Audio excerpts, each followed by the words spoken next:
Pernah nggak sih kalian mendengar informasi atau kemudian ancaman-ancaman yang katanya akan didatangkan 7 DC pinjol sekaligus? Ya, ini merupakan sebuah ancaman klasik di mana kalau misalnya kalian didatengin 1, 2 kalian nggak terlihat takut, maka akan dibikin hiperbola, dibikin dramatis. Jadi katanya kalian akan ditengin 7 DC pinjol sekaligus. Faktanya di lapangan nggak seperti itu. Bahkan orang yang mengancam kalian, orang yang menghubungi kalian melalui WA, telepon dan lain sebagainya adalah orang yang berbeda dengan orang-orang yang datang langsung ke rumah kalian. Jadi fakta ini cukup menarik ya. Jadi banyak orang ternyata di daerah-daerah, orang yang masih awam itu sudah ketakutan jika sampai oknum DC pinjol datang. Ya nggak semua sih, banyak juga kok orang daerah yang berani bahkan nantangin DC buat datang ke rumah. Dan bahkan sudah disiapkan alat-alat, mungkin nggak tahu entah apa itu alatnya.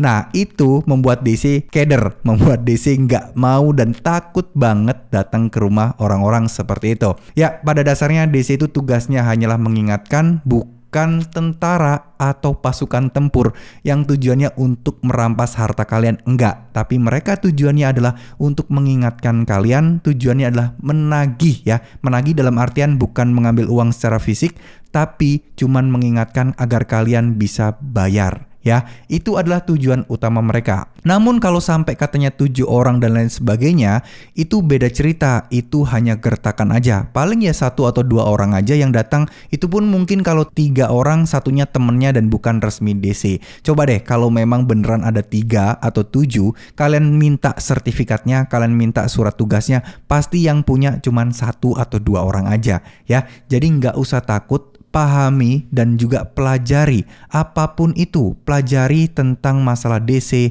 undang-undang OJK, POJK ataupun apapun itu, undang-undang perdata pun tentang hutang, pelajari dan baca. Paling kalian cukup luangkan waktu 15 menit aja deh untuk mempelajari semua itu. Itu sudah lebih dari cukup agar kalian gak gampang dibodohi dan ditakut-takuti. Ya, pada dasarnya tujuan mereka adalah menyerang psikologis kita, menyerang mental kita. Tapi kalau mental kita kuat dan kita sudah tahu ilmunya, maka ini bukan menjadi sebuah hal masalah ya. Jadi mau 7 kek, mau sekampung DC doang kek datang ke rumah, jangan takut karena tugas mereka cuman mengingatkan. Dan buru-buru ya, kadang 3 aja hampir nggak mungkin kok. Beda cerita kalau itu DC leasing mobil ya, yang tujuannya datang untuk mengambil atau menyita mobil kalian karena kalian tidak bisa bayar cicilan mobil. Wajar kalau banyak orang, karena ya butuh orang untuk nyetir mobilnya, bawa motornya dan lain sebagainya. Nah itu juga mereka lakukan tujuannya lah untuk memaksa. Nah beda DC pinjol sama DC leasing beda ya, karena transaksinya pun secara aturan OJK-nya beda.